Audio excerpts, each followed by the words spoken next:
오늘 7월 두 번째 주일 주 앞에 나와 예배하신 모든 성도님들, 영상을 통해 주 앞에 나오신 분들, 하나님의 은혜와 평강이 충만하게 임하시기를 바랍니다.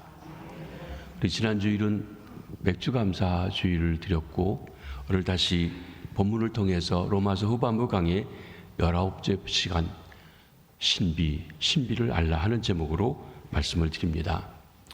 오늘 말씀의 주제는 한마디로 하나님의 계획, 하나님의 뜻을 아는 것이 가장 중요하다고 하는 말씀입니다. 사도 바울은 이스라엘의 구원 문제를 다루면서 그것을 배경으로 이방인인 우리들의 구원 문제를 말씀하고 있습니다. 이스라엘의 구원과 이방인의 구원이 서로 연결되어져 있는 것입니다. 바울은 회개하지 않는 이스라엘 백성이지만 동족에 대한 그 사랑을 계속하면서 소망을 버리지 않고 있습니다.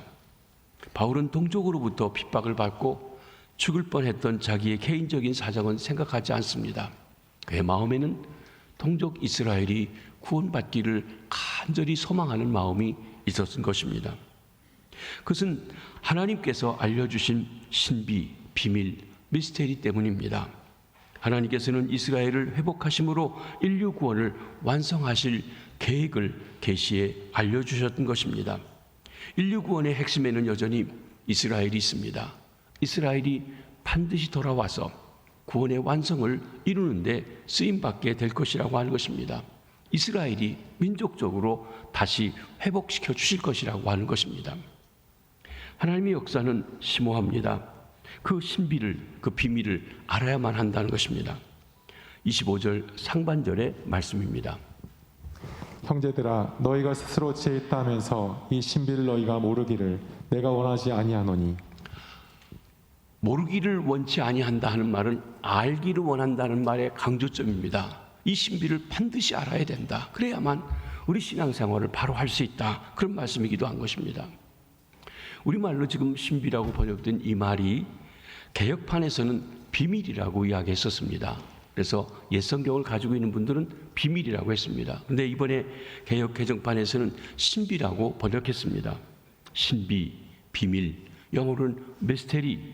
이것은 일반적으로 이해하기 어렵고 잘 모르고 하는 것을 신비롭다, 신비다 그렇게 얘기합니다. 감추어 있는 것, 그래서 아무도 알지 못하는 것 가리키는 말에 가까운 뜻을 가지고 있습니다. 사도 바울 당시에 신비종교가 있었습니다. 그들은 입교자 외에는 알려주지 않는 비밀이 있습니다. 밖에서는 모릅니다. 밖에 있는 사람은 전혀 알 수 없는 어떤 비밀이 자기들에게 있습니다. 또 입회자도 단계에 따라서 더 깊은 비밀을 알려주는 그런 숨겨진 일들이 있다고 하는 것입니다. 그런데 이 신약 성경에서, 그리고 특별히 본문에 사용되고 있는 이 헬라 말로 무스테리온이라고 하는 말, 비밀 또는 신비로 번역된 이 말은 묵시문학적인 배경을 가지고 있습니다. 묵시문학, 예언문학 이후에 생겨진 구약 마지막 때로부터 중간사 시대에 있었던 문학의 형태입니다. 이것은 굉장히 중요한, 특별히 종말에 대한 문제를 다루는데 중요한데, 거기에 배경에서 나온 말로 우리가 이해를 해야 한다는 것입니다. 일반적으로 비밀이라는 말 가지고는 충분히 이해하지 못하는 뜻입니다. 이것은 하늘에서 이미 결정되어 존재하나 지상에는 종말의 사건들로 펼쳐질 하나님의 구원 계획을 말합니다. 다시 말하면 하나님께서 이미 어떤 뜻을 결정하셨습니다. 세상 사람들은 모릅니다.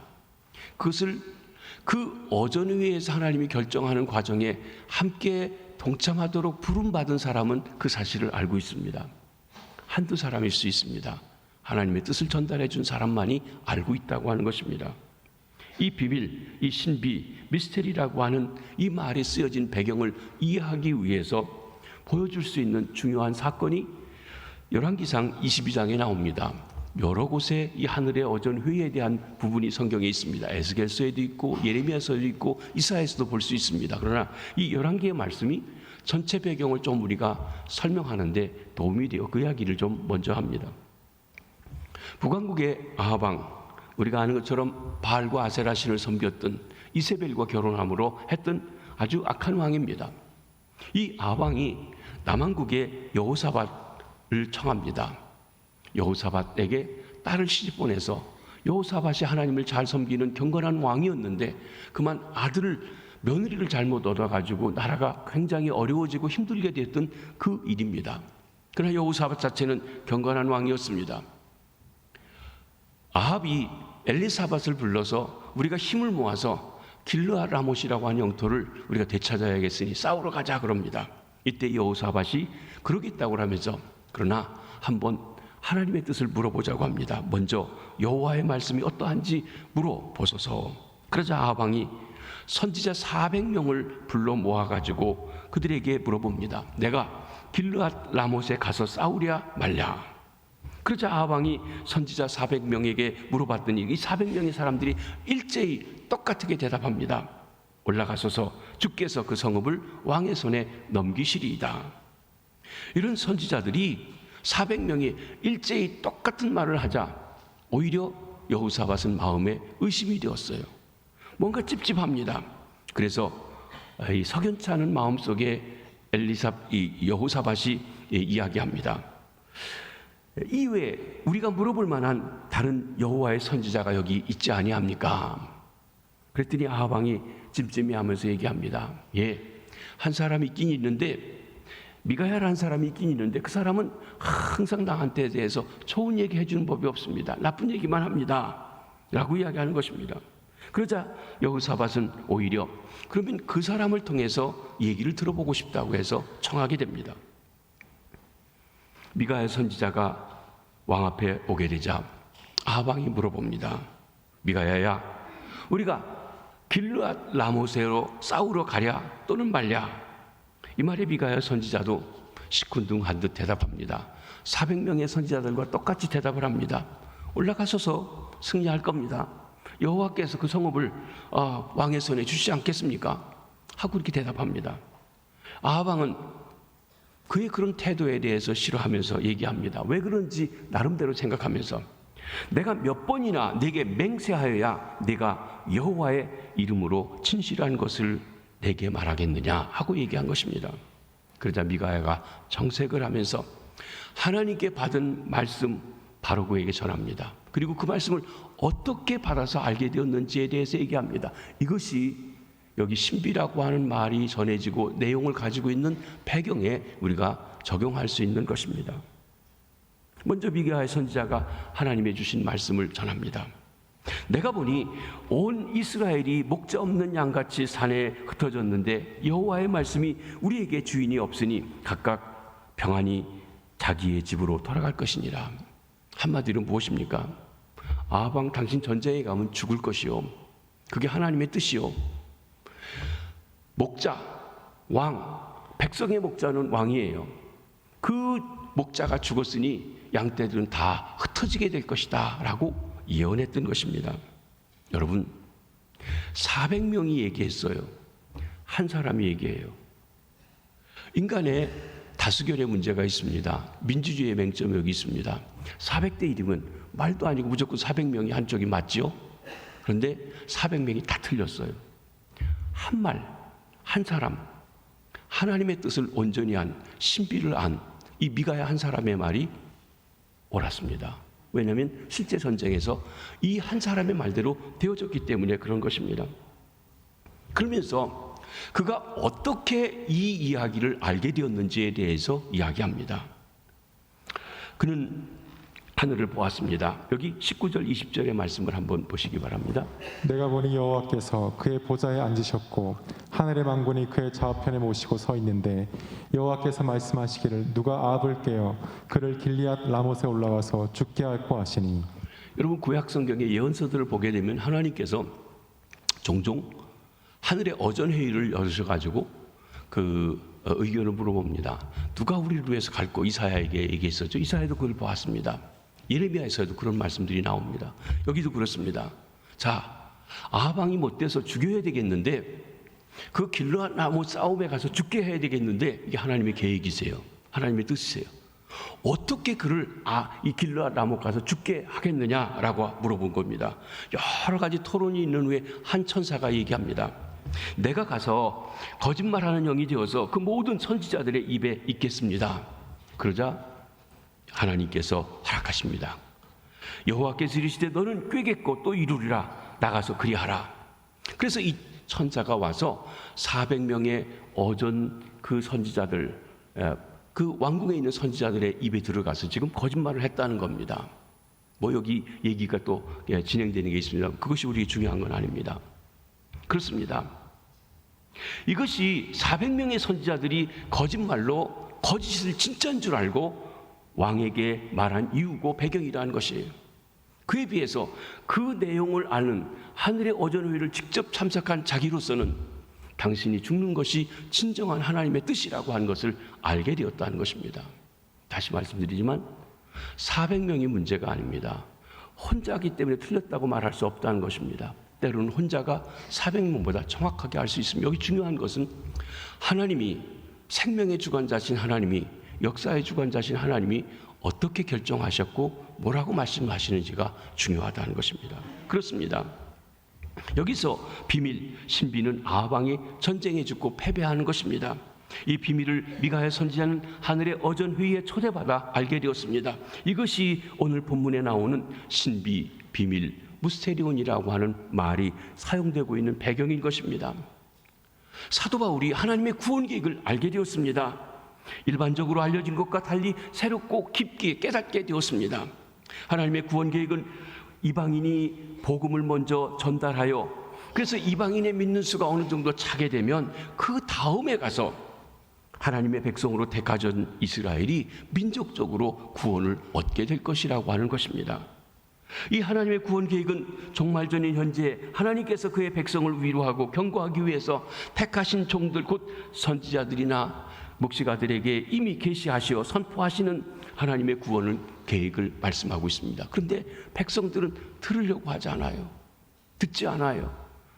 자기들이 이미 알고 있는 이스라엘이 먼저 구원받는 것이 옳다고만 생각합니다. 그리고 그렇게 진행합니다. 그러나 바울은 이게 아니라는 걸 알았다는 것입니다. 사도 바울은 다메섹 도상으로 예수 믿는 사람들을 박해하러 갔습니다. 예수가 메시아라고 하는 사실을 믿어지지 않았습니다. 그리고 그를 메시아라고 하는 사람은 죽이는 것이 하나님께 맞다고 생각했습니다. 그런 그를 메시아 되신 주님이 찾아주셨습니다. 밝은 빛으로 찾아주셨습니다. 음성으로 찾아주셨습니다. 그러면서 그는 이방인의 사도로 부름받았습니다. 자기는 동족에게 복음 전하기를 원했지만 하나님은 아니라고 이방인에게 보내십니다. 그러면서 이 신비, 이 비밀, 하나님의 구원 계획도 계시받아 알게 된 것입니다. 비밀을 알아야, 신비를 알아야 하는 이유가 무엇입니까? 사도 바울이 이 말을 꺼내고 있는 것은 믿음을 갖고 있다고는 하나 이방인들이 자만해 있는 것을 막고 유대인들에 대해서 스스로 높이지 못하게 하려는 것입니다. 지금 로마 교회 이방인들이 중심이 되었습니다. 늦게 구원받은 그들이 먼저 뿌리됐던 그들을 업신여기고 무시하는 그런 경향들이 생겼습니다. 그러지 말라는 것입니다. 왜냐하면 하나님이 그들도 때가 되면 구원받습니다. 이스라엘이 완악한 것 때문에 너희가 구원받았는데 너희 믿음 때문에 그들도 다시 구원받게 될 것이라고 하는 것을 이야기하는 것입니다. 인간이 스스로 지혜 있는 줄 아는 것은 스스로 속임이요 사실은 가장 어리석은 것입니다. 가장 지혜로운 것은 하나님을 경외하는 것이요 하나님의 계획을 바로하는 데 있습니다. 다시 말씀드립니다. 가장 지혜로운 것은 하나님을 경외해서 하나님의 뜻을 바로하는 것입니다. 그러므로 이 미련함을 면하고 지혜자가 되기 위해서 하나님의 계시된 경륜, 하나님의 계획을, 하나님의 비밀을 알아야만 하는 것입니다. 신비, 비밀은 인류 구원을 완성하기 위한 하나님의 계획이십니다. 이방인의 충만한 서가 들어오기까지 일부 유대인들이, 일부 이스라엘 백성들이 완고한 상태에 떨어지게 될 것입니다. 일반적으로 이스라엘 백성들은 하나님의 백성인 이스라엘이, 선민인 이스라엘이 율법을 받고 많은 믿음의 조상을 가진 우리가 먼저 구원받고 그리고 저 지옥의 땔감 같은 이방인들이 구원받든지 안 받든지 상관없고 그렇게 생각을 했습니다. 그것이 그들이 생각하는 하나님의 구원 역사라고 알았던 것입니다. 그런데 하나님의 구원 계획은 그게 아니에요. 하나님의 비밀은 그것이 아니었습니다. 계시를 통해서 사도 바울이 알게 된 하나님의 구원 계획은 그것이 아니었습니다. 하나님께서 종말 전에 곧 역사 안에 이방인 선교의 기간을 마련하신 것입니다.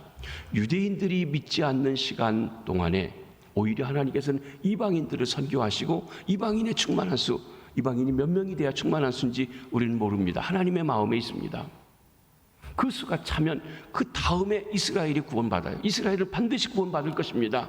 그렇지만 이방인에게 먼저 구원의 역사가 있다는 것이에요. 바울아, 내가 내 동족을 구원하고 싶으냐? 이방인이 충만한 수가 돌아오도록 열심히 복음 전해라. 그런 말씀이기도 한 것입니다.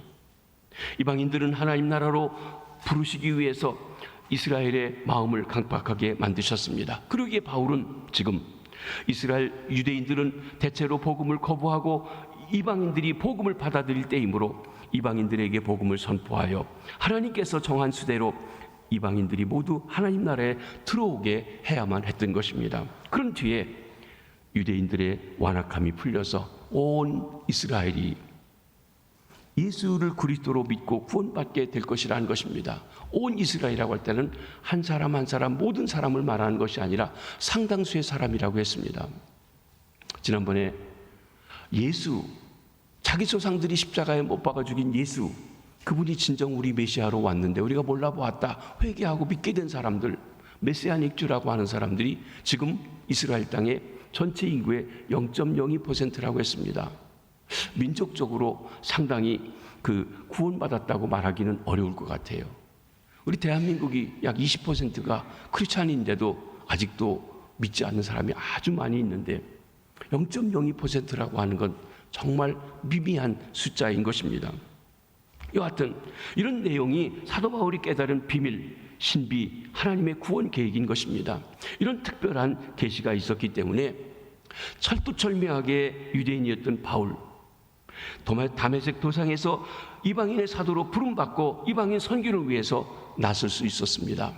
동족에게가 아니라 이방인에게 가라고 하는 것을 순종하고 나가는 것, 그 길이 곧 자기 동족을 구원하는 길이라고 여겼던 것입니다. 이방인의 충만한 사가 들어오면 온 이스라엘이 구원을 받게 될 것입니다. 여기 온 이스라엘이라고 하는 것 아까도 말씀드렸지만 장차 우리 주 예수 그리스도를 구주로 믿어 구원받게 될 이스라엘 민족의 개개인을 말합니다. 본 구절이 주는 어감은 유대인들이 민족적 회심을 암시해 주지만 개개인 모든 사람이 다라고 하는 말은 아니라고 생각이 됩니다. 상당수의 많은 사람들이 돌이켜 구원받게 될 것입니다. 그때서야 역사에 오셨던 예수가 기다리던 메시아 그리스도이심을 그때 가서 안다는 것이에요. 지금 그들이 죽었던 데서, 예수를 죽였던 데서 2000년이 지나는 지금까지도 그 사실을 깨닫지 못해요. 자기들이 보는 관점에서는 예수는 이단자예요. 죽어 마땅해요.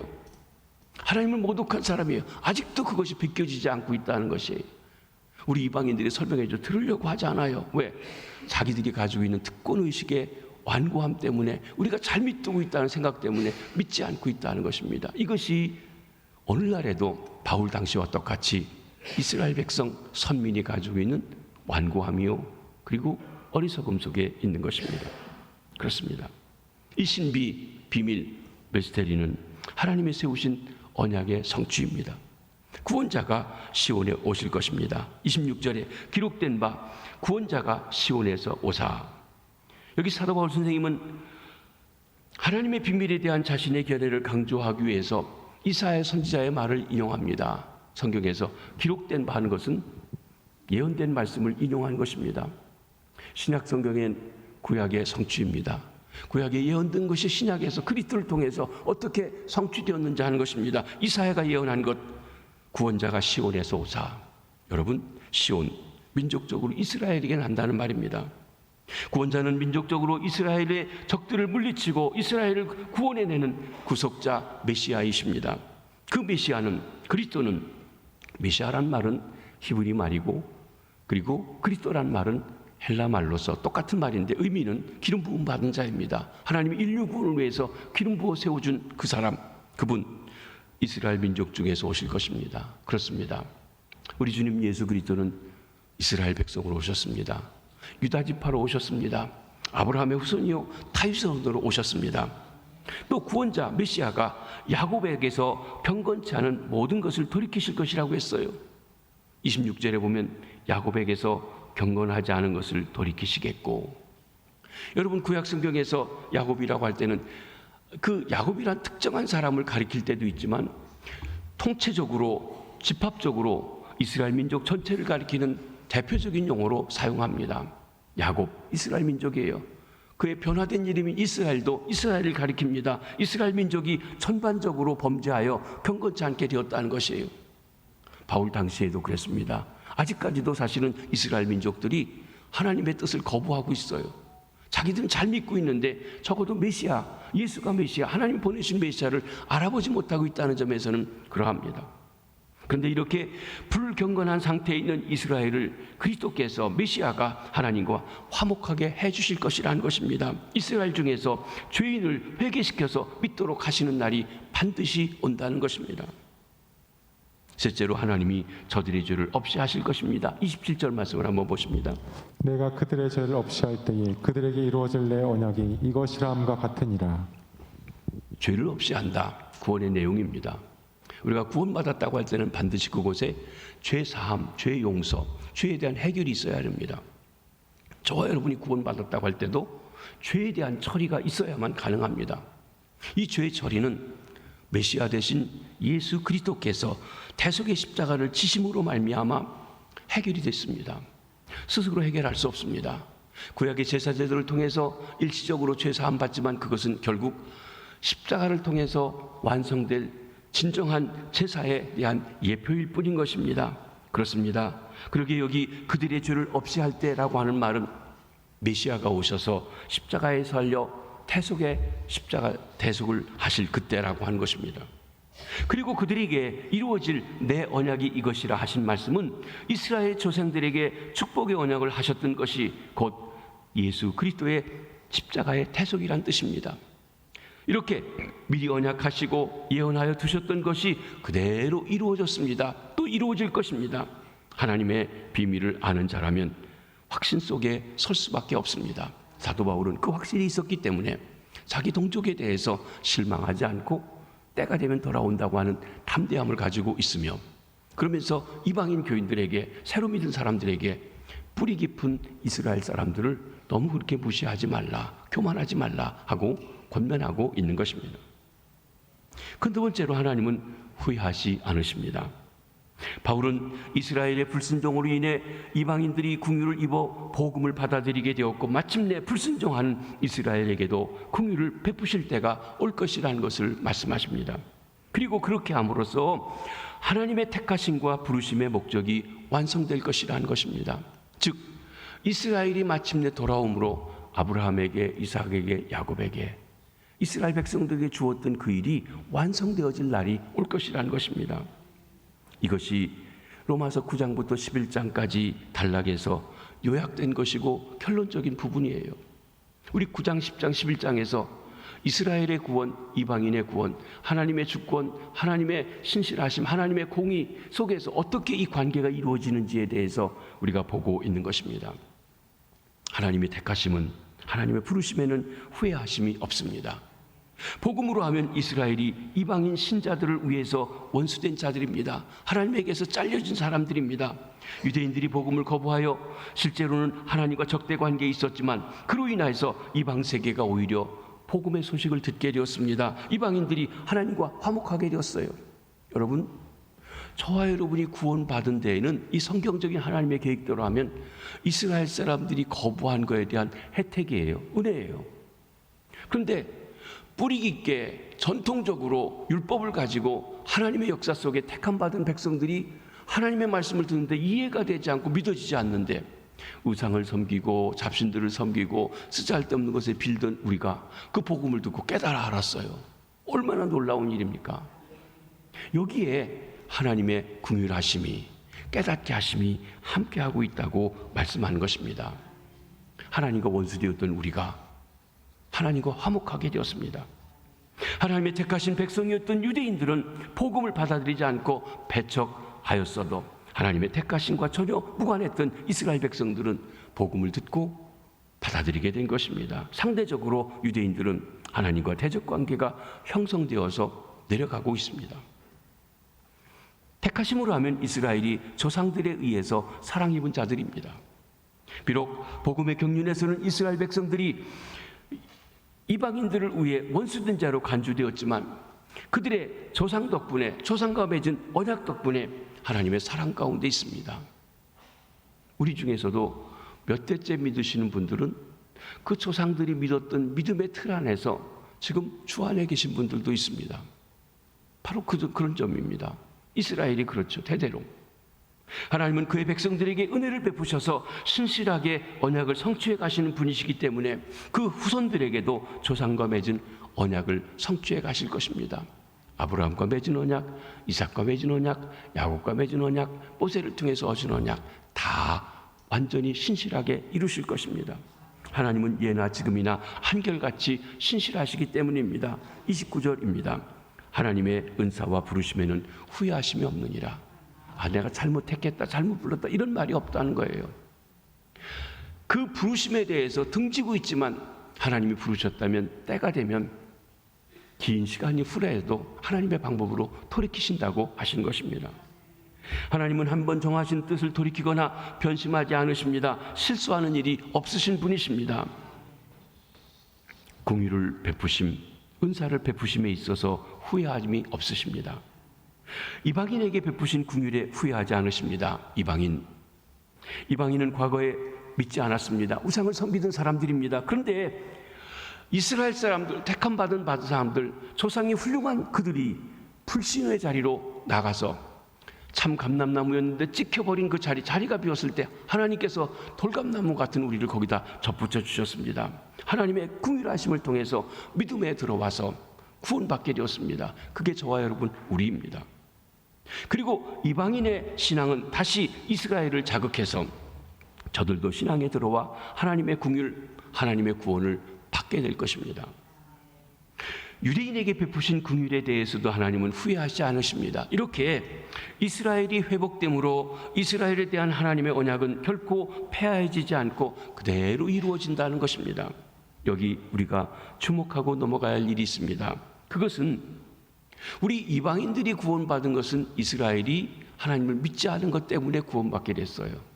그런데 이스라엘이 구원받고 회복하게 되는 것은 우리가 안 믿는 것 때문이 아니라 우리가 잘 믿고 믿음 생활을 잘하는 것 때문에 유대인들이 이스라엘 사람들이 회복하고 돌아오게 된다는 것입니다.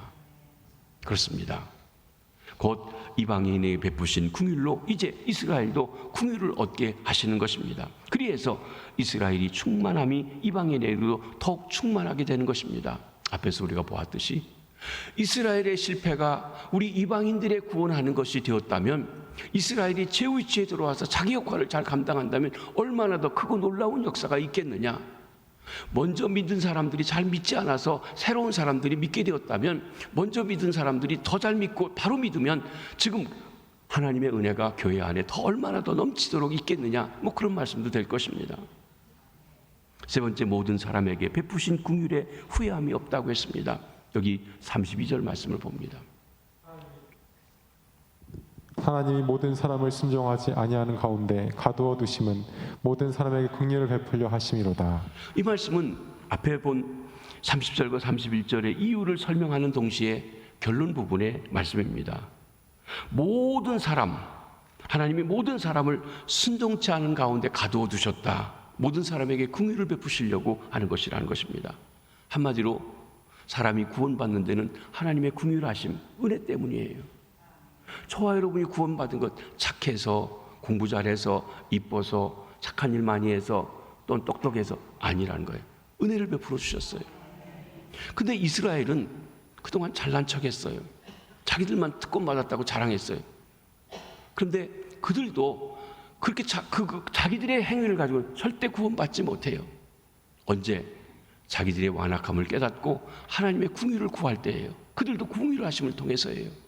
여러분, 몇 대째 믿는 사람도 하나님의 긍휼하심 속에 구원받고 우상하게 절하던 사람도 하나님의 긍휼하심 속에서 구원받게 된다고 하는 것입니다. 그렇습니다. 이스라엘은 과거에 불순종하였습니다. 유대인은 현재 불순종하고 있습니다. 그러나 이러한 자들에게 하나님의 긍휼하심이 나타나고 또 앞으로도 나타날 것입니다. 결국 그들의 불순종은 하나님의 긍휼하심을 입게 되는 결과가 되었습니다. 인간 구원은 철두철미하게 사람들이 소원하거나 사람들이 열심을 내거나 사람의 행위로 되어지는 것은 아닙니다. 하나님의 긍휼하심에 있어야 되고 그 은혜를 깨닫고 응답하는 데 있다고 할 것입니다. 하나님이 지향하시는 궁극적인 목적은 모든 인간이 긍휼을 베풀어 주시는 것이에요. 여호와를 아는 지식이 온 땅에 가득하기를 원하세요. 모든 사람이 한 영혼이라도 구원받기를 원하세요. 이것이 하나님의 뜻이라고 하는 것입니다. 우리는 믿음으로 구원받습니다. 이것이 로마서의 전체적인 주제였습니다. 이를 생각해 볼 때 하나님께서 이스라엘을 불순종에 버려두시는 것은 그들의 화인 맞은 양심과 같은 그들의 마음이 때가 되어서 회복되고 각성되어서 자신들의 절망적인 상태로부터 구원을 갈망하게 되고 또한 하나님께서 주시는 구원, 하나님께서 주시는 긍휼을 통하여 구원받도록 하기 위해서인 것입니다. 하나님께서는 이러한 궁극적인 목적을 위해서 이방인들을 위해서는 이스라엘을 도구로 쓰셨지만 이스라엘을 위해서는 이방인을 도구로 쓰시는 것입니다. 이방인을 구원하시기 위해서 이스라엘이 완악한 것을 허락하셨어요. 이제 이방인인 우리는 이스라엘 때문에 구원받게 되었고 그들이 하나님의 계획을 받아서 전달해 주는 것 자신들을 믿지 않으면서 했던 그 일 때문에 구원받았습니다. 이제 우리가 할 일은 무엇입니까? 이스라엘도 빨리 구원받도록 기도하고 전도하고 애써야 됩니다. 이게 우리가 할 일이에요. 선교 역사를 말하는 분들은 선교의 마지막 부분이 이스라엘 전도라고 합니다. 전에도 말씀드렸지만 지금 이스라엘 전도가 너무 어렵습니다. 왜? 적어도 가장 중요한 것은 이방인의 말을 들으려고 하지 않기 때문에 그렇습니다. 이스라엘까지 가기 위해서 해야 될 전도가 있을 것입니다. 선교학자들은 그 이슬람 전도라고 합니다. 그러나 이슬람만이 아니에요. 어떤 선교단체는 이슬람 선교만 강조하고 물론 그 선교단체는 이슬람을 위해서 할 수 있습니다. 그런데 이슬람 선교 안 하는 것은 의미가 없다고 하는데 그렇지는 않습니다. 모든 사람에게 선교해야 합니다. 이방인의 수가 차야 되니까 말입니다. 그리고 때가 되면 이방인의 수가 찰 만큼 차게 되면 그것은 우리가 언제인지 얼마인지는 아무도 알지 못합니다.